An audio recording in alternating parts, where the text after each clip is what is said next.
Donc, bienvenue à notre deuxième capsule. On a encore Suzy avec nous pour Mission Intégration. La capsule d'aujourd'hui s'appelle « Suis-je normal ?»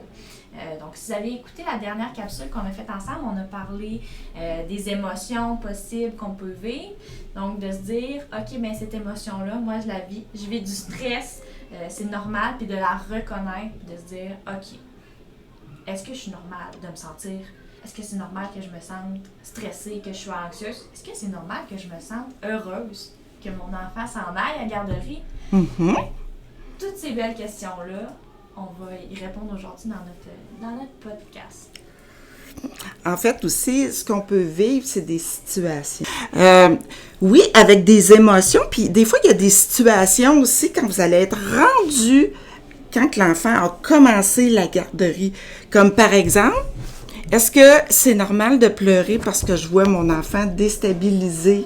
Ben, oui, c'est normal. C'est une émotion que vous avez le droit de vivre. Vas-y. Arriver dans un nouveau milieu et pleurer, c'est normal. Puis ça, c'est bon pour et l'enfant et le parent. Parce que l'enfant, c'est sûr qu'il va pleurer en arrivant, puis c'est normal. Côtoyer des gens nouveaux et pleurer, ça aussi, c'est normal. Ne pas savoir comment réagir et agir, c'est pas grave. Puis c'est normal. Oui. Est-ce qu'on sait toujours comment agir et réagir, nous, en tant qu'adultes? L'enfant non plus. Non. Qu'est-ce qui est normal aussi, c'est que l'enfant commence la garderie ou le service de garde, tout va bien, puis après 3 semaines, on dirait qu'il n'y a plus rien qui fonctionne. Ça aussi, c'est normal. Donc, on peut s'attendre à ça.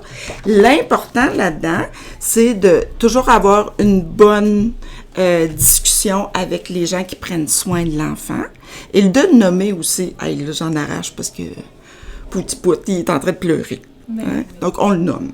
Puis, il y a d'autres questions aussi qu'on peut se poser. Est-ce que mon enfant va aimer quelqu'un d'autre? Eh oui. Ça, c'est quelque chose qui se posé souvent. Oui. Puis, dans le fond, ce qui est important de savoir, c'est que dans l'esprit de l'enfant, ben il y a comme des cases. Puis, il va avoir une case de son lien inconditionnel avec le parent.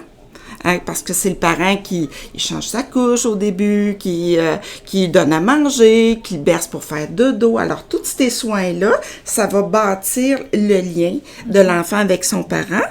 Puis l'enfant, quand il va arriver dans un service de garde, lui, pour créer sa sécurité affective, c'est l'espèce de relation qu'il va essayer de recréer aussi avec l'éducatrice. Donc, il va aller vers qu'est-ce qu'il connaît. Puis l'éducatrice, elle va y porter attention, mais ça ne sera jamais son parent. Donc, en éducation, on va parler plus d'un lien signifiant qu'un lien inconditionnel. Oui, c'est normal là, qu'on se sente comme ça quand qu'on se pose cette question-là. Puis à ce moment-là, ben, on peut questionner les gens autour de nous, en discuter un petit peu. Oui. Puis c'est à ce moment-là qu'on va se rendre compte qu'on ne doit pas être les seuls à sentir. Puis dans le fond, on appelle ça la sécurité affective. Puis c'est qu'est-ce qui va vraiment motiver votre enfant après à faire des apprentissages. Fait que c'est important aussi là, que l'enfant il se sente bien dans son milieu. Puis quand il vous revoit, inquiétez-vous pas. Vous serez toujours son papa et sa maman. Ça, il n'y a pas de trouble là-dedans. Là. Puis on a une autre question qui revient aussi beaucoup, mais les autres disent que sur Internet, là, la maman là, a dit que ça va bien, que ça s'est super bien passé. On dirait des fois qu'on a l'impression, quand on lit soit des publications sur les réseaux sociaux ou que des fois on entend des reportages à la TV, ben on pense qu'il y a juste nous autres que ça va pas bien. Mm-hmm. Bon, on est libre de croire ou de pas croire, premièrement. Puis ici, c'est vraiment confiance. Faites-vous confiance. Vous le connaissez, votre enfant, vous l'avez mis au monde, vous l'avez depuis qu'il est né, finalement. Donc, c'est vous qui connaissez le mieux votre enfant. Donc, ça, c'est important. On parle beaucoup de petites antennes. Oui, bien, c'est ça. Avec votre exactement. Enfant, faites-vous confiance, écoutez-la. Oui. Écoutez-les si vos petites antennes disent quelque chose, mais en général, c'est vous qui l'avez, c'est pas personne d'autre. Non. C'est pas la personne sur Internet, dans le groupe de maman, sur Facebook, sur Instagram.